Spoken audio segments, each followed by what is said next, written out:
నమస్తే welcome to V3 news లక్ష్యం సమాజహితం ఇక వార్తల్లోకి వెళ్లే ముందు ముఖ్యాంశాలు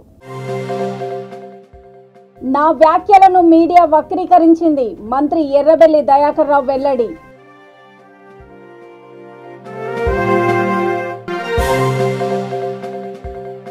కాన్వాయ్ విడిచి సామాన్య కార్యకర్తల లారీ ఎక్కి ఖమ్మం బీఆర్ఎస్ బహిరంగ సభకు పయనమైన మంత్రి జగదీష్ రెడ్డి నిజాం రాజుల సంపదను తెలంగాణ ప్రభుత్వం అమ్మేస్తుంది టీపీసీసీ అధ్యక్షుడు రేవంత్ రెడ్డి ధ్వజం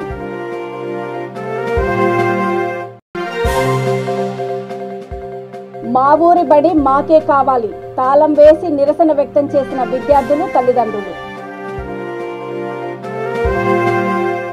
20 మంది బీఆర్ఎస్ ఎమ్మెల్యేలపై వ్యతిరేకత ఉన్నందున తన కామెంట్స్ పై మంత్రి ఎర్రబెల్లి దయాకర్ రావు స్పందించారు 15-20 స్థానాల్లో కాంగ్రెస్ బీజేపీ పోటీ పడతాయని మాత్రమే అన్నానని అన్నారు 100 స్థానాల్లో గెలుస్తున్నాం 20 స్థానాల్లో కొంచెం సర్దుకోవాలని మాత్రమే తాను చెప్పానని అన్నారు 80 స్థానాల్లో తమ విజయం తథ్యమని అన్నారు కానీ మీడియా తన వ్యాఖ్యలను వక్రీకరించిందని అన్నారు కేసీఆర్ నాయకత్వాన్ని రాష్ట్ర ప్రజలే కాకుండా దేశ ప్రజలు సైతం కోరుకుంటున్నారని అన్నారు నర్సులపేట కానీ కొరివి మీటింగ్లో కానీ జరిగిన సంఘటన ఏంటంటే దాదాపు అక్కడ ప్రెస్ మీడియా వాళ్ళు కూడా ఉన్నారు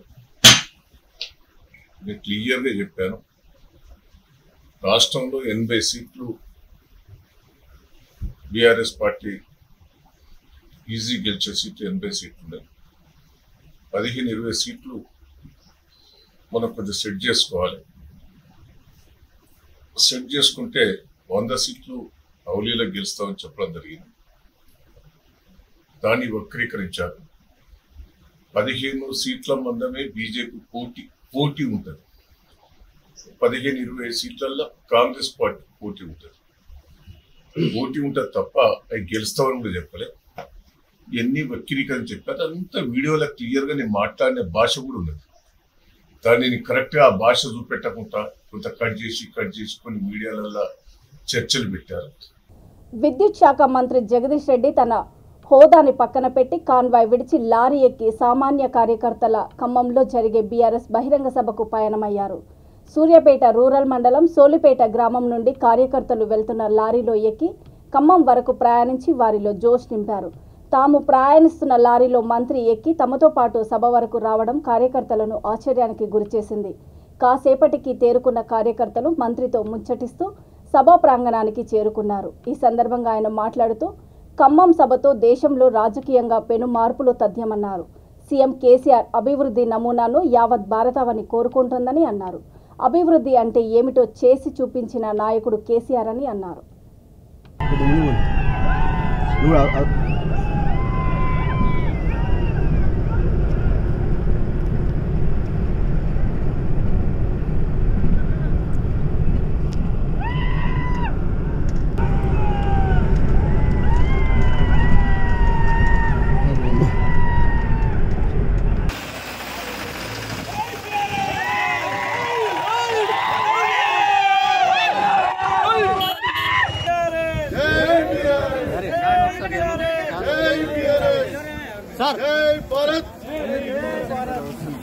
భారత రాష్ట్ర సమితి వర్ధిల్లాలి భారత రాష్ట్ర సమితి వర్ధిల్లాలి భారత రాష్ట్ర సమితి వర్ధిల్లాలి కేసీఆర్ గారి నాయకత్వం వర్ధిల్లాలి జై తెలంగాణ వర్ధిల్లాలి వర్ధిల్లాలి వర్ధిల్లాలి జై తెలంగాణ జై భారత్ జై భారత్ మీడియా మిత్రులకు నమస్కారం ఖమ్మంలో ఈరోజు జరగబోతున్న బీఆర్ఎస్ బహిరంగ సభకు సూర్యాపేట జిల్లా నుండి నల్గొండ జిల్లా నుంచి పెద్ద ఎత్తున ప్రజలు కదిలి వెళ్తున్నారు ప్రజల నుంచి డిమాండ్ ఎక్కువగా ఉన్నందున చిన్న వాహనాలు సరిపోవడం లేదని చెప్పి లారీలు డీసీఎంలలోనే వెళ్తామని చెప్పి ప్రజలందరూ కోరినరు వారి కోరిక ప్రకారం లారీలు డీసీఎంలు ఏర్పాటు చేయడం జరిగింది ఒక గ్రామం నుంచి 3, 4, 5, 6 లారీలు కూడా ప్రజలు వందలాదిగా కదులుతున్నారు. మహిళలు పురుషులు పోటీపడి ఖమ్మం సభ రావాలని చెప్పి ఉత్సాహంతో ఎదురు చూస్తున్నారు. భారతదేశ రాజకీయాలలో ఒక పెనుమార్పుకు నాంది కాబోతున్న ఈ సభకు జాతీయ నాయకులు, ఇతర రాష్ట్రాల ముఖ్యమంత్రులు కూడా రావడం అనేది ప్రజల్లో బాగా ఉత్సాహాన్ని పెంచింది. బీఆర్ఎస్ కార్యకర్తల్లో కూడా ఒక విశ్వాసాన్ని నింపుతూ ఒక ఉత్సాహ వాతావరణంలో గ్రామాలు కదులుతూ ఉన్నారు. ఈ దేశంలో 9 సంవత్సరాలుగా బీజేపీ నాయకత్వంలో ఉన్న కేంద్ర ప్రభుత్వం చేసిందేమీ లేకపోగా ప్రజలకు ఇచ్చిన ఒక్క హామీని కూడా నెరవేర్చలేని బీజేపీ ప్రభుత్వం నిజాం రాజులు సృష్టించిన సంపదను తెలంగాణ ప్రభుత్వం అమ్మేస్తోందని టీపీసీసీ అధ్యక్షుడు రేవంత్ రెడ్డి ధ్వజమెత్తారు. రాష్ట్రంలో విలువైన భూములను వేలానికి పెట్టారని మండిపడ్డారు. చౌమహల్లా ప్యాలెస్లో హైదరాబాద్ సంస్థాన్ చివరి నిజాం మీర్ బర్కత్ అలీఖాన్ సిద్దికీ ముఖరంజా పార్థివ దేహానికి ఆయన నివాళులర్పించారు. అనంతరం మీడియాతో మాట్లాడుతూ అంతా గర్వించేలా ప్రభుత్వం ఒక గొప్ప పనికి శ్రీకారం చుట్టాలని, దానికి ముఖరంజా పేరు పెట్టాలని సూచించారు. నిజాం రాజులు హైదరాబాద్ను ఎంతో అభివృద్ధి చేశారని అన్నారు. 220 ఏళ్లు హైదరాబాద్ను పాలించిన నిజాం రాజులు విద్య, వైద్యానికి పెద్దపీట వేశారని, ఆ కాలంలోనే అసెంబ్లీ నిర్మాణం చేపట్టారని గుర్తు చేశారు.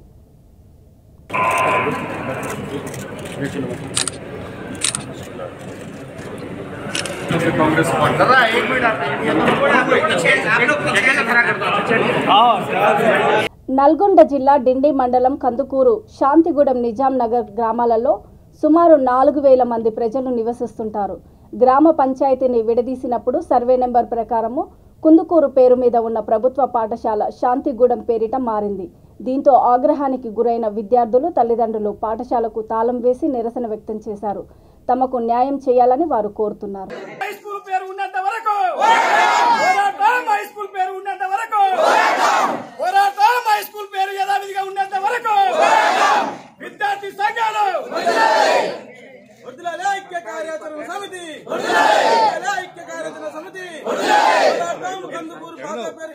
మార్పు చెందే వరకు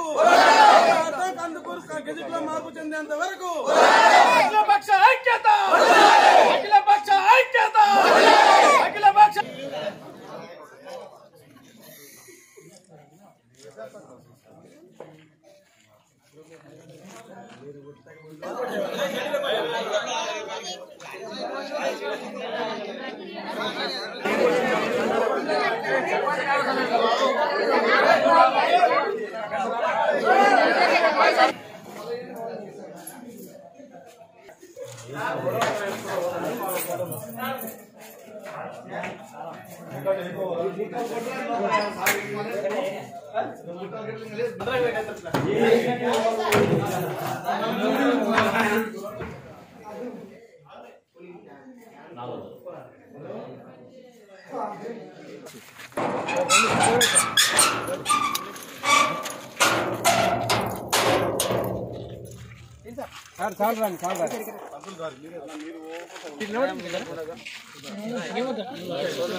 మాట్లాడి మరి వచ్చేసాడు వాళ్ళు డిసైడ్ చేస్తారు.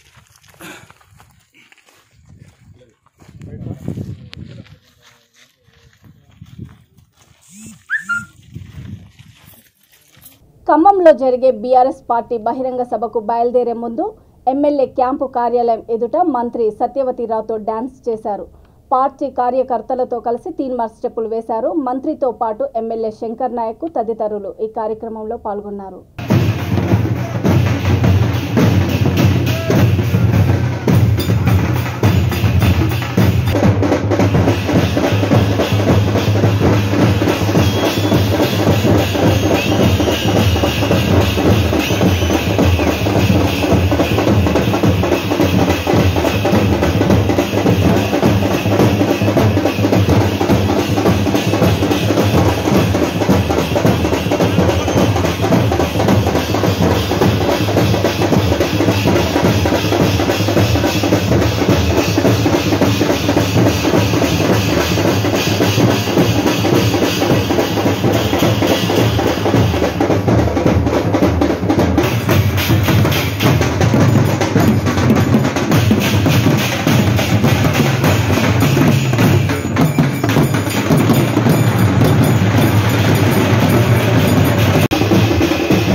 వైఎస్ఆర్ జిల్లా ప్రొద్దుటూరు పాలిటెక్నికల్ కాలేజీ వద్ద గల వైఎస్ఆర్ ఇంజనీరింగ్ కళాశాల అభివృద్ధి పనులలో భాగంగా సుమారు 66 కోట్ల రూపాయల వ్యయంతో జరగనున్న పనులకు ఎమ్మెల్యే రాచమల్లు శివప్రసాద్ రెడ్డి భూమి పూజ నిర్వహించారు. కార్యక్రమంలో municipal chairperson Bheemunipalli Lakshmidevi Nagaraj, vice chairman Pathakota Bangareddy, ఆప్కాప్ chairperson Mallela Jhansi Rajaram Reddy, Padmashali corporation chairperson Jinka Vijayalakshmi, Proddatur మండల అధ్యక్షుడు సానబోయిన శేఖర్ యాదవ్, ఇంజనీరింగ్ కాలేజీ యాజమాన్యము ప్రతినిధులు తదితరులు పాల్గొన్నారు.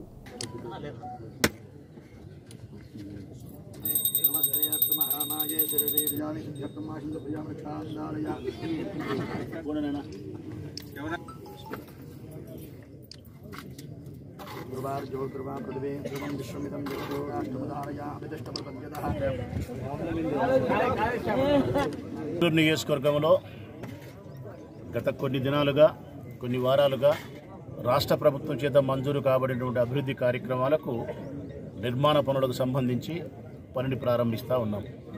ఈ మధ్యకాలంలోనే ప్రజల కోసం మార్కెట్ నిర్మించే దానికోసం భూమి పూజ చేసి పని జరుగుతూ ఉంది. అంతకంటే ముందు బస్టాండ్ నిర్మాణ పనులు జరుగుతూ ఉన్నాయి.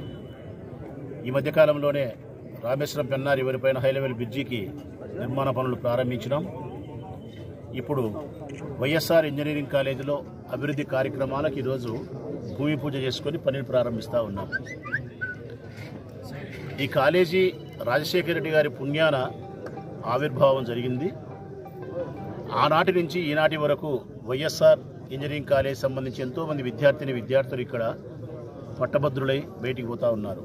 కానీ ఈ పిల్లలకు కావాల్సినటువంటి విద్యను అవలంబించడానికి కావాల్సినటువంటి మౌలిక వసతులు కానీ, తరగతి గదులు కానీ, లైబ్రరీ కానీ, అబ్బాయిలకు సంబంధించిన హాస్టల్ కానీ, అమ్మాయిలకు సంబంధించిన హాస్టల్ కానీ, ఇంటర్నల్ రోడ్స్ కానీ, ఇంటర్నల్గా కావాల్సిన మౌలిక వసతులు కానీ కావాల్సినంత స్థాయిలో కాదు కదా, మినిమం స్థాయిలో కూడా లేకపోవడం అనేది దురదృష్టకరమైన వాతావరణం. వైఎస్ఆర్ ఇంజనీరింగ్ కాలేజ్ ఒకటి. ఈరోజు మనం ప్రారంభిస్తున్న పనులు 3 అకాడమిక్ బ్లాక్లు ఏర్పాటు చేస్తాం. అంటే తరగతి గదులు, అంటే 1 నుంచి 1, 2, 3, 4 4 సంవత్సరాల విద్యాభ్యాసాన్ని పూర్తి కావడానికి కావలసిన విద్యార్థుల కోసం 3 బ్లాకులలో తరగతి గదులను ఏర్పాటు చేస్తూ ఉన్నాం. మరొకటి అబ్బాయిలకు సంబంధించిన హాస్టల్ నిర్మిస్తూ ఉన్నాం. అమ్మాయిలకు కావలసినటువంటి హాస్టల్ నిర్మిస్తూ ఉన్నాం. అన్నిటికంటే పవిత్రమైంది, అవసరమైంది లైబ్రరీ నిర్మిస్తూ ఉన్నాం. ఇంటర్నల్ రోడ్స్ నిర్మిస్తూ ఉన్నాం. ఇంకా లోపల కావాల్సిన మౌలిక వసతులను ఏర్పాటు చేయబోతున్నాం. మొదటి విడతలో 65 కోట్ల రూపాయల నిధులు ముఖ్యమంత్రి గారు విడుదల చేసినారు. టోటల్గా ఈ కాలేజీకి కావాల్సిన డబ్బు 165 కోట్ల రూపాయలు. ఈ మొదటి విడత పూర్తయిన తర్వాత రెండో విడత మళ్ళీ 100 కోట్ల రూపాయల నిధులు విడుదల చేస్తామని చెప్పి ముఖ్యమంత్రి గారు నాతో చెప్పడం జరిగింది. ఆ నేపథ్యంగానే ఈ 65 కోట్లు అయిపోయిన తర్వాత మళ్ళీ సంవత్సరం తర్వాత మళ్ళీ జరగబోయే ఎన్నికల తర్వాత మళ్ళీ జరగబోయే కార్యక్రమాలలో ఈ 100 కోట్ల రూపాయలు ఈ కాలేజీకి నిధులు విడుదలవుతాయి. తెలుగుదేశం పార్టీ వ్యవస్థాపకుడు, ఉమ్మడి ఆంధ్రప్రదేశ్ మాజీ ముఖ్యమంత్రి దివంగత ఎన్టీ రామారావు 27వ వర్ధంతి వేడుకలు ఘనంగా జరిగాయి. కుకట్పల్లి జేఎన్టీయూ వద్ద ఎన్టీఆర్ విగ్రహానికి స్థానిక ఎమ్మెల్యే మాధవరం కృష్ణారావు, కార్పొరేటర్తో పాటు టీడీపీ నాయకులు, కార్యకర్తలు పూలమాలలు వేసి ఘనంగా నివాళులర్పించారు. కేపీహెచ్బీ కాలనీ రమ్య గ్రౌండ్ వద్ద ఎన్టీఆర్ అభిమానులు ఆయన విగ్రహం ఏర్పాటు చేసి పూలమాలలు వేసి ఘనంగా నివాళులర్పించారు. పెద్ద ఎత్తున బాణాసంచా కాల్చారు. ఎన్టీఆర్ అమర్ రహే అంటూ నినాదాలు చేశారు.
ఖమ్మంలో జరిగే బీఆర్ఎస్ పార్టీ బహిరంగ సభకు హాజరయ్యేందుకు నకిరేకల్ నియోజకవర్గం నుంచి తరలి వస్తున్న వాహనాలను పార్టీ నల్గొండ జిల్లా అధ్యక్షుడు రవీంద్ర కుమార్ జెండా ఊపి ప్రారంభించారు.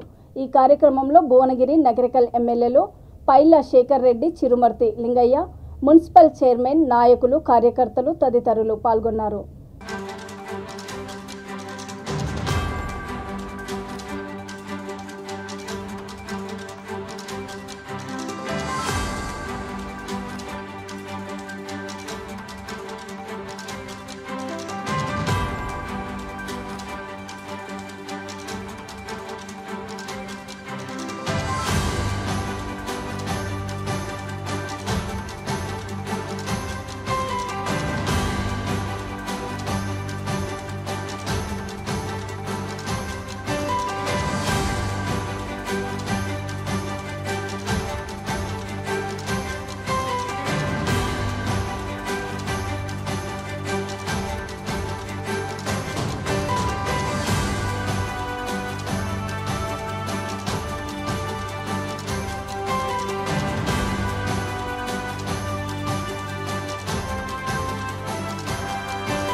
హైదరాబాద్ ఉప్పల్ రాజీవ్ గాంధీ ఇంటర్నేషనల్ క్రికెట్ స్టేడియంలో భారత్ న్యూజిలాండ్ వన్డే మ్యాచ్ సందర్భంగా స్టేడియం పరిసర ప్రాంతాలు అభిమానులతో కోలాహలంగా మారాయి.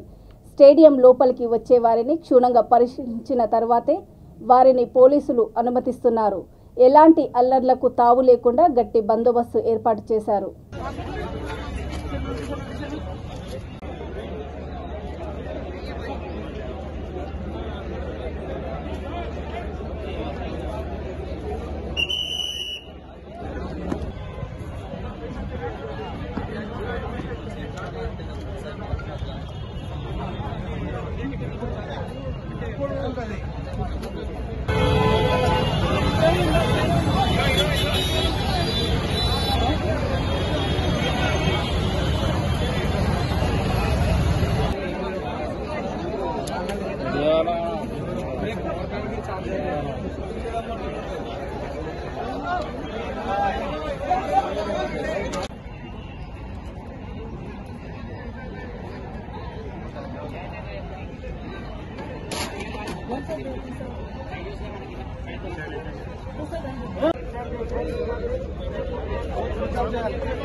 మెదక్ జిల్లా వేల్తూర్తి మండలము మెల్లూరులో పోలీస్ కాటన్ సర్చ్ నిర్వహించింది.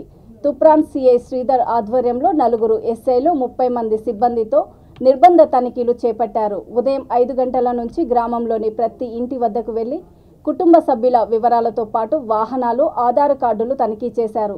సరైన పత్రాలు లేని 30 ద్విచక్ర వాహనాలను స్వాధీనం చేసుకున్నారు. ప్రజల భద్రత కోసమే నిర్బంధ తనిఖీలు చేపట్టినట్టు సిఐ తెలిపారు.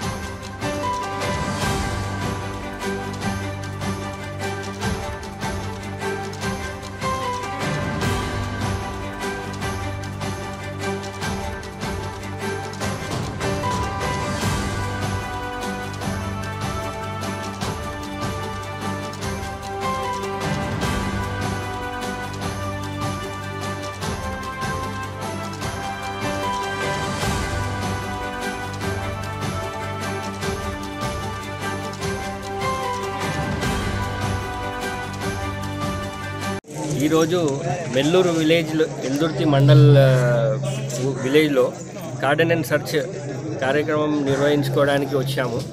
ఇక్కడ ఈ ఊరంతా చెక్ చేసేసరికి ఒక 30 బండ్లు నంబర్ ప్లేట్ డిఫరెన్స్ ఉంది, కొన్ని పేపర్లు లేకుండా ఉన్నాయి ఇవన్నీ తీసుకొచ్చి చెక్ చేయడం జరుగుతుంది. అట్లనే ఈ ప్రజలందరికీ సైబర్ క్రైమ్ అవేర్నెస్ క్రియేట్ చేయడానికి ఇది కమ్యూనిటీ కనెక్ట్ ప్రోగ్రామ్ లాగా మా ఎస్పీ గారి ఉత్తర్వుల మేరకు ఇదొక కార్యక్రమం చేసుకోవడం జరుగుతుంది. కాబట్టి మాకు సహకరించిన ప్రజలందరికీ ధన్యవాదాలు. ఇంకా వేరే వివిధ గ్రామాల్లో ఉన్న వాళ్ళకు కూడా మా యొక్క పోలీస్ శాఖ తరఫున విన్నపం ఏంటంటే ఇష్టం ఉన్నట్టు బండ్లు కొనుక్కోకుండా ఎవరు బండ్ల కాయిదాలు కరెక్ట్గా ఉన్నాయా లేవా, పేపర్స్ రిజిస్ట్రేషన్ ఎవరిది ఏడికెళ్ళి కొంటున్నాం అనేది చెక్ చేసుకొని కొనుక్కోవాలి. వార్తలు ముగించే ముందు ముఖ్యాంశాలు మరొకసారి. నా వ్యాఖ్యలను మీడియా వక్రీకరించింది, మంత్రి ఎర్రబెల్లి దయాకర్ రావు వెల్లడి.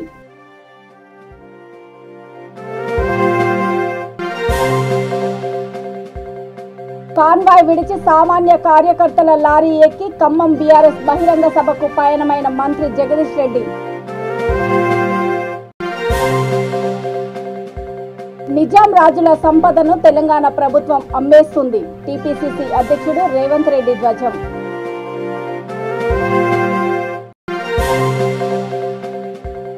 మా ఊరి బడి మాకే కావాలి, తాళం వేసి నిరసన వ్యక్తం చేసిన విద్యార్థులు, తల్లిదండ్రులు. చూస్తూనే ఉండండి V3 న్యూస్, లక్ష్యం సమాజహితం. నమస్తే.